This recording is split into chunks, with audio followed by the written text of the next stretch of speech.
Kita awali Kompas Pagi, Saudara. Aksi pencurian di sebuah kedai kopi di Kota Makassar, Sulawesi Selatan terekam kamera pengawas atau CCTV. Pelaku berhasil menggasak uang tunai hingga barang elektronik.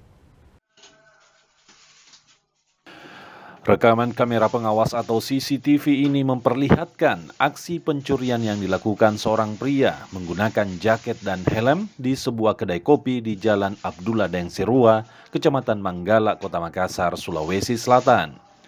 Pelaku masuk ke dalam kedai dan mengambil uang tunai, tablet, bahan baku kopi, hingga tas perkakas.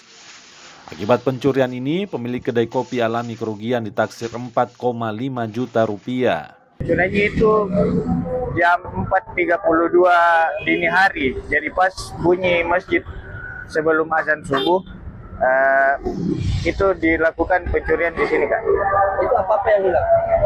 Yang hilang itu banyak, Kak, dari uang tunai, tap, bahan baku kayak kopi powder, gula aren, kemudian ada juga tas perkakas.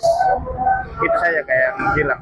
Itu masuk dari pintu utama lewat sini, di sebelah sini. Dia potong tempat kuncinya, tempat gemboknya, baru langsung dibuka. Jadi dia masuk langsung ke dalam. Kasus pencurian ini telah dilaporkan ke Polsek Manggala dan tengah dalam penyelidikan polisi. Arif Tirtana, Kompas TV Makassar.